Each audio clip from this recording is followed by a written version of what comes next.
உலகத்தை படைத்து சரிவர இயக்கிக் கொண்டிருக்கும் எல்லா வல்ல ஏகனாகிய அல்லாஹ்வுக்கே அனைத்து புகழும். மேலும் நபிகள் நாயகம் ஸல்லல்லாஹு அலைஹி வஸல்லம் அவர்களின் மீதும் அவர்கள் உற்றார் உறவினர்கள் மீதும் சஹாபாக்கள் நபி தோழர்கள் குறிப்பாக நம் அத்தனை பேரின் மீதும் சாந்தியும் சமாதானமும் என்றென்றும் நிலவட்டுமாக. அஸ்ஸலாமு அலைக்கும் வரஹ்மத்துல்லாஹி வபரகாத்துஹு. அன்புக்குரிய சகோதர சகோதரிகளே, என்னுடைய பெயர் அப்துல்லா, பழைய பெயர் கண்ணதாசன். இந்து மதத்திலிருந்து எனக்கு இஸ்லாம் கிடைச்சிருக்கு, அல்ஹம்துலில்லாஹ். இந்த இந்து மதத்தில் ஒரு குறிப்பிட்ட ஒரு பிரிவினரை, ஒரு குறிப்பிட்ட ஒரு சாதியினரை இழிவுபடுத்துவதற்காகவே என்ன பண்ணியிருக்காங்க, பல புராணங்களை என்ன பண்ணியிருக்காங்க, எழுதியிருக்காங்க. அதில் குறிப்பாக அந்த ஹரிச்சந்திர புராணம்னு ஒன்று இருக்குது. அது என்ன பண்ணுவாங்கன்னா, இந்தியாவில் ஒவ்வொரு மூலையிலும் வருஷத்துக்கு ஒரு முறை திருவிழா நடக்கும். அந்த திருவிழாவில் கம்பல்சரி அந்த ஹரிச்சந்திர புராணம் என்ன பண்ணுவாங்க, நடித்து காட்டுவாங்க. அந்த கூத்து, தெருக்கூத்துன்னு சொல்லுவாங்க, நாடகம்னு சொல்லுவாங்க. அதன் மூலமாக நடித்து காட்டுவாங்க. அது என்ன பண்ணியிருக்குன்னா, அந்த இந்து மதத்தில் இருக்கக்கூடிய அந்த ஜாதிய கட்டமைப்பை மிக ஆழமாக ஸ்ட்ராங்காக போட்டிருக்கு அந்த ஹரிச்சந்திர புராணம். இப்போ இன்றளவும் நம்ம பார்த்துன்னு இருக்கிறோம், ஒவ்வொரு கிராமங்களில் அந்த ஜாதியின் பெயரால் எவ்வளோ கொடுமைகள் நடக்குது. அந்த ஜாதியின் பெயரால் அவங்கள தாழ்த்தப்பட்டவர்களாகவும் இழிவானவர்களாகவும் அந்த ஒரு பாகுபாடு இருக்குல்ல, அதுக்கு ஒரு முக்கிய காரணமாக பார்த்திங்கன்னா இந்த ஹரிச்சந்திர புராணன்றது ஒரு மெயின் பங்காக இருந்தது. இதன் மூலமாக மக்கள் இப்படி தான் இருக்கணும், ஜாதிய கட்டமைப்பில் உயர்ந்தவன் தாழ்ந்தவன், இந்த ஒரு கட்டமைப்பை உருவாக்குனது பார்த்திங்கன்னா இந்த ஹரிச்சந்திர புராணம். அதை பார்க்கக்கூடிய அந்த கிராம மக்கள் என்ன நினச்சிட்டாங்க, ஓ இந்த சமுதாய மக்கள் இப்படி தான் வாழணும் போல அப்படின்ற ஒரு மைண்ட் செட்டுக்கு என்ன பண்ணிட்டாங்க, கொண்டு போய் வச்சிட்டாங்க. இப்போ எப்படி ஒரு திரைப்படத்தின் மூலமாக அவங்க சொல்லக்கூடிய கருத்துக்களை என்ன பண்ணுறாங்க, ஈஸியாக ப்ரொஜெக்ட் பண்ணுறாங்களா. அந்த காலத்தில் எப்படி தெருக்கூத்து அந்த நாடகம் இருந்ததோ அது போல் இந்த காலத்தில் இப்போ என்ன இருக்குது, சினிமா இருக்குது. சினிமாவில் என்னென்ன காட்டுறாங்க, படிக்கக்கூடிய காலத்திலே பள்ளி அந்த படிக்கக்கூடிய பெண்கள் என்ன பண்ணுறாங்க, காதலிக்கிற மாதிரி ஒரு சீன் வைக்கிறாங்களா, அதை பார்க்கக்கூடிய பெண்கள் என்ன பண்ணுறாங்க, காதல் பண்ணுறாங்க. அப்புறம் திருமணத்திற்கு தாண்டி ஒரு உறவு படத்தில் காமிக்கிறாங்க, அதையே பார்க்கக்கூடிய பெண்கள் ஆண்கள் என்ன பண்ணுறாங்க, அதை பண்ணுறாங்களா. அப்புறம் அந்த சரக்கு, அந்த சிகரெட்டு, அதை பார்க்கக்கூடிய ஆண்கள் பெண்கள் என்ன பண்ணுறாங்க, அதை பண்ணுறாங்களா. ஆக ஒரு மக்களுக்கு எப்படி வாழணும்னு சொல்லிட்டு ஒரு திரைப்படத்தின் மூலமாக இன்றைய காலகட்டத்தில் என்ன பண்ணுறாங்க, ஒரு ப்ரொஜெக்ட் பண்ணுற மாதிரி அந்த காலத்தில் அந்த புராணங்களின் மூலமாக மக்கள் எப்படி வாழணும், எப்படி இருக்கணுன்ற மாதிரி ஒரு ப்ரொஜெக்ட் பண்ணி இருக்கிறது தான் அந்த ஹரிச்சந்திர புராணம். இந்த ஹரிச்சந்திர புராணத்தில் என்னென்ன சொல்கிறாங்க அப்படின்னு சொல்லி நம்ம பார்ப்போம். ஏன்னா இன்றளவும் நம்ம கிராமங்களில் தீண்டாமை சுவர்னு ஒன்று இருக்குது, அது என்ன பண்ண முடியல, அதை உடைக்கவே முடியல. அப்புறம் ஒரு குறிப்பிட்ட சமுதாய மக்கள் அந்த தொழிலை தான் பண்ணணும்னு ஒன்று இருக்குது. பல கிராமங்களில் பார்த்தீங்கன்னா அந்த சுடுகாட்டில் அந்த வெட்டியான வேலை செய்யக்கூடிய மக்கள் பறையர் சமுதாய மக்கள் தான் பண்ணுறாங்க, வேற எந்த சமுதாய மக்களும் பண்ணலை. இதை மாற்ற முடியல. இது போல் இன்னும் நிறைய இருக்கு. இன்றைக்கு இந்த குறிப்பிட்ட ஜாதியினர் இந்த குறிப்பிட்ட ஜாதிக்குள்ளே தான் திருமணம் பண்ணணும், வேற ஜாதியில் திருமணம் பண்ணக்கூடாது. இதை மாற்ற முடியல. அப்படி பண்ணால் என்ன பண்ணுறாங்க, ஆணவ கொலை பண்ணுறாங்களா. ஸோ இதெல்லாம் மாற்ற முடியல, இன்றளவும் மாற்ற முடியல. இதுக்கு முக்கிய காரணம் பார்த்தீங்கன்னா இந்த ஹரிச்சந்திர புராணம். அதில் என்ன சொல்கிறாங்க அப்படின்னு சொல்லி இப்போ பார்ப்போம். அது ஒரு கதை தான். அந்த கதை எப்படி ஆரம்பமாகுதுன்னா, இந்து மதத்தில் பார்த்தீங்கன்னா 2 உலகம் இருக்குது. ஒன்று இந்திரலோகம், இன்னொன்று பூலோகம். இந்திரலோகத்தில் யார் இருப்பாங்கன்னு பார்த்தீங்கன்னா தேவர்கள், முனிவர்கள், அப்புறம் அந்த கடவுள், அவங்கெல்லாம் இருப்பாங்க. பூலோகத்தில் மனிதர்கள் இருப்பாங்க. இந்து மத கொள்கையின் அந்த சட்டப்படி பார்த்தீங்கன்னா இப்படி தான் இருக்கிறாங்க. அந்த இந்திரலோகத்தில் வசிட்டர் அப்படின்ற ஒரு முனிவர் இருக்கார். அவர் பிராமண குலத்தை சார்ந்தவர். விஸ்வாமுத்திரன்ற ஒரு முனிவர் இருக்கார். அவர் வன்னியர் குல அந்த பரம்பரையை சார்ந்தவர். இவங்க 2 பேருக்கும் ஒரு போட்டி. என்ன போட்டின்னா, பூலோகத்தில் ஹரிச்சந்திரன்ற ஒரு மன்னன் இருக்கிறான். அந்த மன்னன் மனுநீதிப்படி ஆட்சி செய்கிறான் அப்படின்னு சொல்லிட்டு வசிட்டர் சொல்கிறார். அது விஸ்வாமுத்திரர் அப்படிலாம் ஒன்றும் கிடையாது, அவர் அப்படிலாம் ஆட்சி செய்யலை. ஒருவேளை அவர் அப்படி ஆட்சி செஞ்சார்னா அவரை சத்தியம் தவற செய்து அதன்படி ஆட்சி செய்யாமல் இருக்க நான் வந்து இது பண்ணுவேன்னு சொல்லிட்டு அவர் சேலஞ்ச் பண்ணுறாரு, சபதம் எடுக்கிறார். இப்படி தான் அந்த கதை ஸ்டார்ட் ஆகுது. உடனே என்ன பண்ணுறாரு, அவர்கிட்ட சேலஞ்சு பண்ணிவிட்டு விஸ்வாமித்திரர் வந்து பூமிக்கு வராரு. பூமிக்கு வந்து பார்க்கும்பொழுது ஹரிச்சந்திரன் வந்து ஆட்சி செஞ்சுன்னு இருக்கிறான். உடனே இவர் என்ன பண்ணுறாரு, பல முனிவர்களை வந்து மாறு வேடத்தில் போயிட்டு ஹரிச்சந்திரன் கிட்ட யாசகம் கேட்க சொல்கிறாரு. இவரும் வந்தவங்களுக்கு எல்லாரும் வாரி வாரி கொடுக்குறாரு. கொடுத்ததுக்கு அப்புறமும் இவர் என்ன பண்ணுறாரு, அடுத்து வந்து பல மிருகங்களை அந்த நாட்டுக்கு அனுப்பி அந்த நாட்டையே என்ன பண்ணுறாரு, நாசம் பண்ண சொல்கிறாரு. அந்த விலங்குகளும் போயிட்டு அந்த மாதிரி நிறைய பிரச்சனை பண்ணுது. இவர் என்ன பண்ணுறாரு, ஹரிச்சந்திரன் உடனே அவருடைய படைகளை கூப்பிட்டு போயிட்டு அவரும் போயிட்டு அந்த மிருகங்களெல்லாம் அழித்து அந்த நாட்டையும் அந்த பயிர்களையும் காப்பாற்றுறாரு. உடனே என்ன பண்ணுறாரு, அந்த விஸ்வாமித்திரர் ரொம்ப கோவப்படுறாரு. என்னடா இது, இவருக்கு என்ன பண்ணாலும் இவன் தப்பிச்சுனே இருக்கிறானே, இவனை எப்படி இது பண்ணுறதுன்னு சொல்லிட்டு 2 பெண்கள் அனுப்புகிறாரு. பாருங்கள், 2 பெண்கள் அனுப்புகிறாரு. அந்த 2 பெண்களும் போயிட்டு அந்த ஹரிச்சந்திரன் கிட்ட ஆடி பாடி அவரை மயக்க என்னென்னவோ ட்ரை பண்ணுறாங்க. ஆனால் அவர் ஹரிச்சந்திரன் என்ன பண்ண மாட்டேன்றாரு, மயங்க மாட்டேன்றாரு. சரி, நான் உங்களுக்கு என்னதான் பண்ணணும், நீங்கள் இந்த மாதிரிலாம் பண்ணுறீங்களே, நான் உங்களுக்கு என்னதான் பண்ணணும் நீங்கள் எதிர்பார்க்குறீங்க அப்படின்னு சொல்லிட்டு ஹரிச்சந்திரன் கேட்கும்போது அந்த பெண்கள் சொல்கிறாங்க, நீங்கள் வந்து என்ன திருமணம் பண்ணணும் அப்படின்னு சொல்லி அந்த பெண்கள் சொல்கிறாங்க.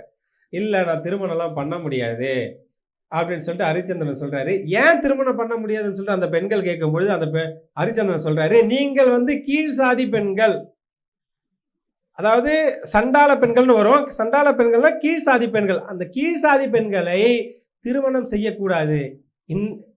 அதனால தான் உங்களை என்ன பண்ணக்கூடாது, என்ன பண்ணுறதில்ல, திருமணம் செய்யக்கூடாது அப்படின்னு சொல்லிட்டு அதை மறுத்துறாரு ஹரிச்சந்திரன். உடனே உங்களை நான் திருமணம் பண்ணாமல் இருக்கணும்னா நீங்கள் என்ன எதிர்பார்க்குறீங்களோ அதை நான் கொடுத்துட்றேன் அப்படின்னு சொல்லிட்டு ஹரிச்சந்திரன் சொல்லும்பொழுது, சரி எனக்கு நிறைய செல்வங்களை கொடுங்க அப்படின்னு சொல்லிட்டு அந்த பெண்கள் கேட்குறாங்க. உடனே இவர் இருந்த செல்வங்கள் எல்லாத்தையும் வாரி கொடுத்துட்டார். அதில் ஒரு ட்விஸ்ட்டு பாருங்கள், சுக்கிரன் அப்படின்ற ஒரு முனிவர் வந்து இவர்கிட்ட அதிகமான செல்வங்களை கொடுத்து வச்சிருக்கிறாரு. அந்த செல்வங்களையும் என்ன பண்ணிட்டாரு, அந்த பெண்களுக்கு கொடுத்துட்டாரு. சுத்தமாக இவர்கிட்ட எதுவுமே கிடையாது. இதை தெரிஞ்சுக்கிற அந்த விஸ்வாமித்திரர் முனிவர் ஏற்கனவே டெஸ்ட் பண்ணதுன்னு வந்திருக்காரு. விஸ்வாமித்திரர் முனிவர் என்ன பண்ணுறாரு, இந்த மாதிரி சுக்கிரன் கிட்ட ட்விஸ்ட் பண்ணுறாரு. நீ அவர்கிட்ட ஹரிச்சந்திரன் கிட்ட செல்வம்லாம் கொடுத்து வச்சிருந்தல்ல, போயிட்டு வாங்கிட்டு வந்துரு. அவர் வந்து நிறைய தான தர்மம் பண்ணிட்டு இருக்காரு.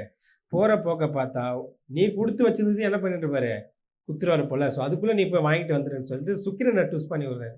சுக்கிரனும் போய் என்ன பண்ணுறாரு, இந்த மாதிரி எனக்கு தேவைப்படுது, நான் கொடுத்த செல்வங்கள்லாம் கொடுத்துருங்க அப்படின்னும் போது அவர்கிட்ட ஒன்றுமே இல்லை. உடனே அவர் என்ன பண்ணுறாரு, தன்னோட மனைவியையும் தன்னோட மகனையும் ஒரு பிராமணர்கிட்ட வித்துடுறாரு. வித்துட்டு அதில் வர பணத்தை என்ன பண்ணுறாரு, சுக்கிரன்கிட்ட கொடுத்துட்றாரு. அதை வாங்கின சுக்கிரன் என்ன பண்ணுறாரு, எனக்கு இதெல்லாம் பத்தாது, நான் உங்ககிட்ட இதை வாங்கிறதுக்காக எவ்வளோ நாள் அலைஞ்சேன் பார்த்தியா, அதற்கான கூலியும் கூடுன்னு கேட்குறாரு. அதாவது இப்போதைக்கு இப்போ சொன்னோன்னா இந்த பெட்ரோல் அலவன்ஸ் நம்ம போயிட்டு வர அந்த டிரான்ஸ்போர்ட், அதை அந்த மாதிரி நான் இது இவ்வளோ நாள் உனக்காக உங்ககிட்ட இதை வாங்குறதுக்காக தெரிஞ்சேன் பார்த்தியா, அந்த காஸ்ட்டும் நீ எனக்கு கொடுக்கணுன்னே வேற வழி இல்லை. இவர் என்ன பண்ணுறாரு, வீரபாகு அப்படின்ற ஒரு மனிதர்கிட்ட தன்னையே, யார் ஹரிச்சந்திரனையே அடிமையாக அவர்கிட்ட வித்துட்டு அந்த பணத்தை என்ன பண்ணுறாரு, சுக்கிரன் கிட்ட கொடுத்துட்டாரு. வீரபாகு யாருன்னு பார்த்தீங்கன்னா வெட்டியான் வேலை செய்யக்கூடியவர். அவர் வெட்டியான் வேலைன்னா சுடுகாட்டில் அந்த பிணங்களை எல்லாம் அந்த புதைக்கிற வேலை, அந்த எரிக்கிற வேலை இருக்குது பார்த்தீங்களா, அந்த வேலை செய்யக்கூடியவர் வந்து வீரபாகு. அவர்கிட்ட இவர் வேலைக்கு அடிமையாக வேலை சேர்ந்துறாரு. அப்போ வந்து வீரபாகு என்ன சொல்கிறாருன்னா, எந்த சுடுகாட்லேயும் சரி ஒரு பிணத்தை எரிக்கணும்னா கண்டிப்பாக அந்த பிணத்துக்கு வந்து 1/4 காசு பணமும் ஒரு துண்டும் வாய்க்கரிசி கொடுக்கணும். இன்றளவும் அது பழக்கத்தில் இருக்குது. நீங்கள் கிராமங்களில் போய் பார்த்தீங்கன்னா இந்து மதத்தில் இருக்கக்கூடிய அந்த யாருன்னா ஒருத்தர் இறந்துட்டாங்கன்னா அவங்க போயிட்டு சுடுகாட்டில் அந்த மாதிரி பண்ணும்பொழுது இன்றளவும் அது பழக்கத்தில் இருக்குது. இது மாதிரி ஒரு இந்த மாதிரி இவங்க கொடுப்பாங்க. அப்போ வந்து அவங்க கொடுக்குற அந்த 1/4 காசு பணமும் அந்த 1/4 துண்டும் நீ எனக்கு கொடுத்தோன்னும், அந்த வாய்க்கரிசி மட்டும் நீ எடுத்துக்க அப்படின்னு சொல்லிட்டு வீரபாகு வந்து ஹரிச்சந்திரன் கிட்ட சொல்லி அப்படியே வேலை போயிட்டே இருக்கு. அப்படியே போயிட்டே இருக்கும்போது அந்த ஹரிச்சந்திரனோட மனைவியையும் மகனையும் ஒரு ஐயர்கிட்ட வித்துட்டாங்கல்ல. இப்போ அந்த ஐயர் என்ன பண்ணுறாருன்னா, அந்த வீரபாகோட மகனை ப்ளஸ் இன்னும் கொஞ்சம் பேரை வந்து அந்த ஐயர் வந்து யாகம்லாம் நிறைய பண்ணுவாங்க, அதற்கு தேவையான பொருட்களை சேகரிப்பதற்காக அனுப்புகிறாரு. அப்படி போகும்பொழுது அந்த பையன் என்ன பண்ணிடுது, பாம்பு கடிச்சு இறந்துடுறான். இந்த விஷயம் தெரிஞ்ச அவங்க அம்மா வந்து, இந்த மாரி எங்க பையன வந்து பாம்பு கடிச்சிச்சாம். நான் போய் சீக்கிரமா போய் பார்க்கணும் அப்படின்னு சொல்லிட்டு சொல்லும்பொழுது, அவங்க அவ்வளோ சீக்கிரத்தில அனுப்பல. வேலையெல்லாம் முடிச்சுட்டு தான் போகணும் அப்படின்னு சொல்றாங்க. அதே மாரி வேலையெல்லாம் முடிச்சுட்டு நைட் டைம் ஆயிடுது. அவங்க போயிட்டு பார்க்கும்போது அவங்க பையன் இறந்து கிடக்குறான். ரொம்ப ஃபீல் பண்ணி அழுவுறாங்க. சரி என்ன பண்றது? பையன் இறந்துட்டானே அப்படின்னு சொல்லிட்டு அப்படியே தூக்கின்னு போயிட்டு சுடுகாட்டுல போய் அடக்கம் பண்ணிடலான்னு சொல்லிட்டு போகும்போது, அங்க யார் இருக்கிறது? அவங்க கணவர் இருக்காரு. ஹரிச்சந்திரன் இருக்காரு. அப்படி போகும்பொழுது, இவங்க எல்லாத்தையும் ரெடி பண்ணி அவன புதைக்கலாம், இல்ல எரிக்கலான்னு பண்ணும்பொழுது, ஹரிச்சந்திரன் வந்துர்றாரு. நீங்க வந்து சுடுகாட்டுல இத மாரி பண்ணணும் அப்டின்னா ஏன்னா தெரியாது. இதுதான் அவரோட மனைவின்னு சொல்லிட்டு தெரியாது. அவங்க சொல்றாரு ஹரிச்சந்திரன் சொல்றாரு, "சுடுகாட்டுல ஒரு பொணத்த நீங்க எரிக்கணும்னா, இதுக்குன்னு ஒரு சட்டம் இருக்கு. நீங்க வந்து 1/4 காசு பணமும், 1/4 துண்டும் வாய்க்கரிசியும் குடுத்தா தான் இங்க என்ன பண்ண முடியும்? பொணத்த எரிக்க முடியும்." அப்படின்னு சொல்லும்போது, "என்கிட்ட எதுவுமே இல்லையே, நான் எப்படி குடுக்குறது?" அப்படி இப்படின்னு சொல்லிட்டு அவங்க சொல்றாங்க. உடனே அவரு சொல்றாரு, "உங்க கழுத்துல தாலி இருக்கு பாரு, அத குடுங்க." அப்படின்னும்போது, அவங்க ஷாக் ஆவுறாங்க. அதுல ஒரு ட்விஸ்ட் என்னன்னா, அந்த தாலி வந்து கட்ன கணவனுக்கு மட்டும் தான் தெரியுமா, வேற யாருக்கும் தெரியாதாம்.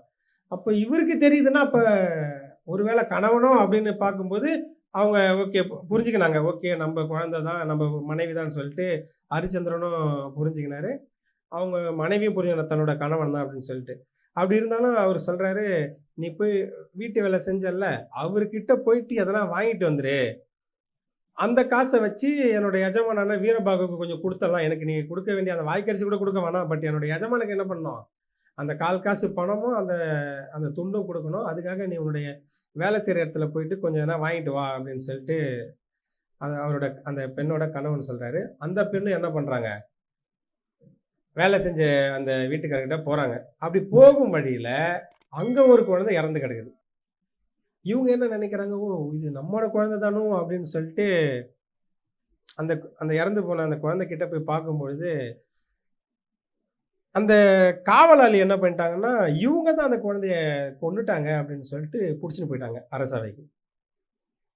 அத அப்படியே விசாரிக்கும்பொழுது தவறுதலாக என்ன பண்றாங்க, இவங்க தான் வந்து அந்த தப்ப பண்ணிட்டாங்க. இவங்க தான் கொன்னுட்டாங்கன்னு சொல்லிட்டு ஜட்ஜ்மெண்ட்டும் குடுத்துட்டாங்க. ஜட்ஜ்மெண்ட் குடுத்த உடனே என்ன ஜட்ஜ்மெண்ட் குடுக்குறாங்கன்னா, "நீ கொலை பண்ணல. அதனால உன்னையும் கொலை பண்ணிடணும்னு" சொல்லிட்டு மரண தண்டனை விதிச்சுட்டாங்க அந்த பெண்மணிக்கு, ஹரிச்சந்திரனோட மனைவிக்கு. அந்த மரண தண்டனை நிறைவேற்ற அந்த வேலை யாருக்கு வருதுன்னா, வீரபாகு கிட்ட வருது. வீரபாகு யாருகிட்ட குடுக்குறாருன்னா, ஹரிச்சந்திரன் கிட்ட குடுக்குறாரு. ஹரிச்சந்திரன் யாரு? அந்த பெண்ணோட மனைவி. கதை எப்படிலாம் போகுது பாருங்க.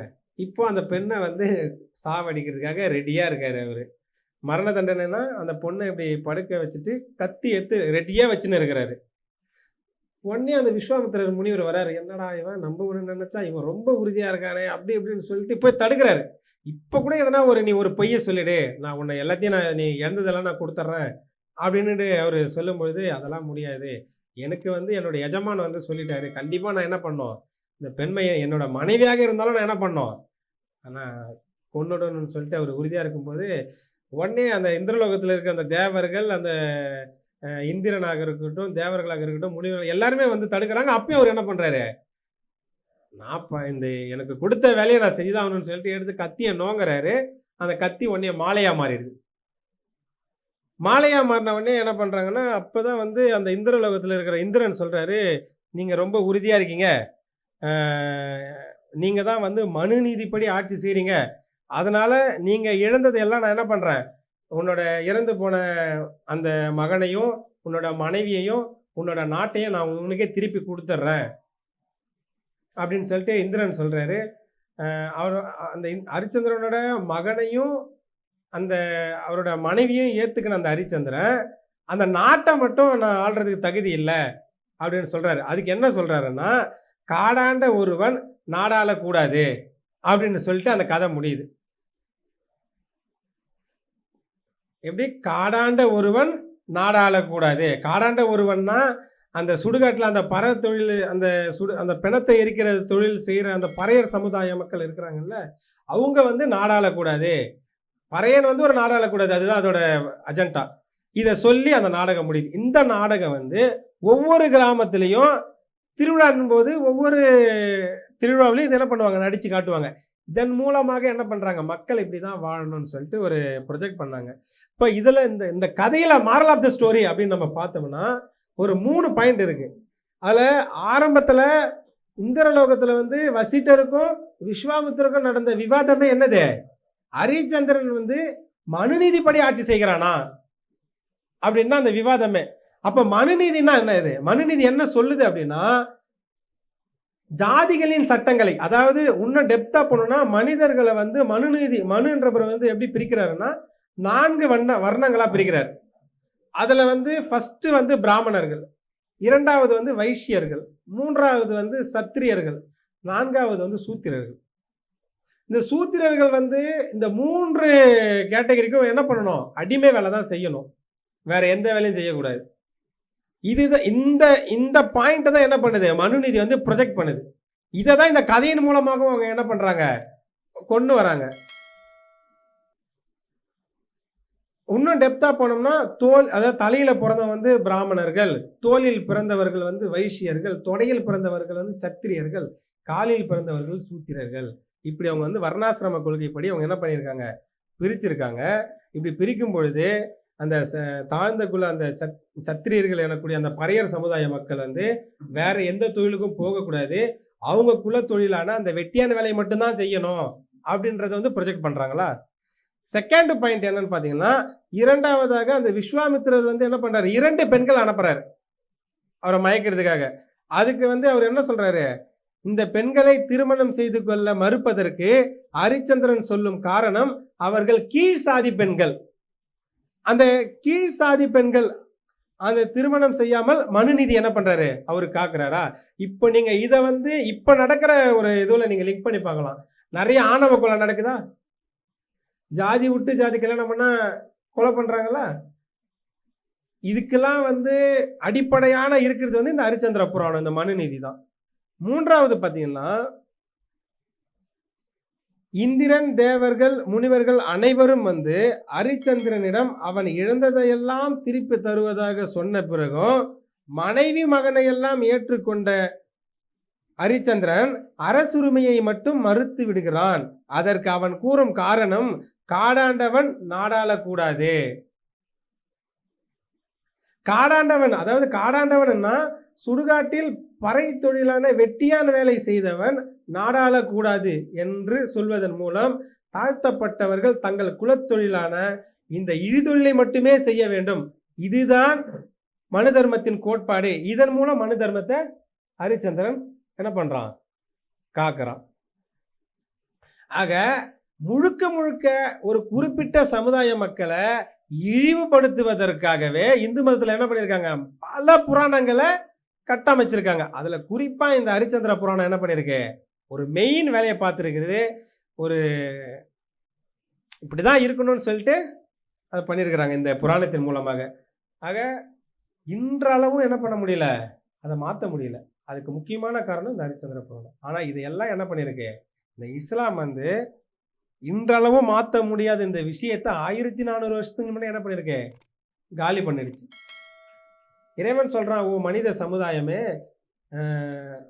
உங்களை ஒரு ஆண் ஒரு பெண்ணிலிருந்து படைத்தோம், நீங்கள் அனைவரும் சகோதரன் சகோதரிகள், உங்களில் யாரும் உயர்ந்த தாழ்ந்தவெல்லாம் கிடையாது, அனைவரும் ஈக்குவல் தான். உங்களில் ஒரு வேளை உயர்ந்தவன் யாருன்னா இறைச்சத்தில் யாரு அதிகமா இருக்கிறார்களோ அவர்கள் தான் உயர்ந்தவர்கள் அப்படின்னு சொல்லி இறைவன் சொல்றான். நபிகள் நாயகன் சொல்றாங்க, நீங்கள் அனைவரும் சீப்பின் பற்களை போல சமமானவர்கள். அடுத்து சொல்றாங்க, ஒரு அரபி அல்லாதவரை விட சிறந்தவர் கிடையாது, ஒரு அரபி அல்லாதவர் அரபியை விட சிறந்தவர் கிடையாது, ஒரு கருப்பர் ஒரு வெள்ளையரை விட சிறப்பவர் கிடையாது, ஒரு வெள்ளையர் கருப்பரை விட சிறந்தவர் கிடையாது, நீங்கள் அனைவரும் சமம் அப்படின்னு சொல்லது மட்டும் இல்லாம செய்முறையில என்ன பண்ணிருக்கு, இஸ்லாம் வந்து நடத்தி காட்டியிருக்கிறது. இப்பயும் நீங்க பள்ளிவாசல போய் பார்த்தீங்கன்னா உயர்ந்தவன் தாழ்ந்தவன் அந்த பாகுபாடு கிடையாது, உயர்ந்த ஜாதி தாழ்ந்த ஜாதின்னு எந்த பாகுபாடு கிடையாது. அப்படியே நீங்க ஒரு தாழ்த்தப்பட்ட பறையர் சமுதாய மக்கள் ஒரு மனிதர் வந்து இஸ்லாத்தை ஏத்துக்கின்னு அவர் முறையா திருக்குறானை மனனம் செய்து ஒரு நல்ல ஒரு முறையில் நல்ல முறையில் ஒரு திருக்குறானை மனனம் செய்தால் அவர் முன்னாடி நின்று தொழ வைக்கலாம். அதுக்கு பின்னாடி என்ன பண்ணிருக்கா, மக்கள் எல்லாம் தொழுவாங்க. இந்த தீண்டாமையை என்ன பண்ணிருக்கு, இஸ்லாம் ஒழித்திருக்குது. ஆக மக்களை சக மனிதனை மனிதனாக நேசித்து மக்கள் மத்தியில ஒரு ஜனநாயகத்தை உருவாக்கியது வந்து இஸ்லாம் மட்டும்தான். ஆனா இந்து மதத்துல முழுக்க முழுக்க என்ன பண்ணியிருக்கு? மக்களை பிரிச்சு தான் ஆண்டிருக்கு. இதனால என்னன்னா, அந்த மனுநீதி என்ன பண்ணியிருக்குதுன்னா, அ ஒரு ஜாதி கட்டமைப்பை உருவாக்கி, பார்ப்பனர்கள வந்து என்ன பண்ணிருக்கு? மேல வச்சுட்டு, மத்த ஜாதியினரை கீழ வச்சிருக்கு. இந்த மனு தர்மத்த தான் இந்தியன் கான்ஸ்டிடியூஷனா ஆக்கணும்னு சொல்லிட்டு ஒரு சில வலதுசாரிகள் என்ன பண்ணியிருக்காங்க? முடிவு பண்ணிட்டு இருக்காங்க. எங்க போய் முடியும்னு தெரியல. பார்க்கணும். அது இறைவன் தான் என்ன பண்ணியிருக்கணும்? நம்மள நல்ல முறையா வச்சுக்கணும். இன்னும் நெறைய புராணங்கள் இருக்கிறது. இந்து மதத்துல ஒரு குறிப்பிட்ட மக்கள எப்படிலாம் இழிவுபடுத்துதுன்னு சொல்லி நந்தனர் அது மாரி நெறைய இருக்கு. அத வரக்கூடிய காலங்கள்ல பார்ப்போம். இந்த வாய்ப்பினை கொடுத்த அல்லாஹ்வுக்கே அனைத்து புகழும். அஸ்ஸலாமு அலைக்கும் வரஹ்மத்துல்லாஹி வபரகாத்துஹு.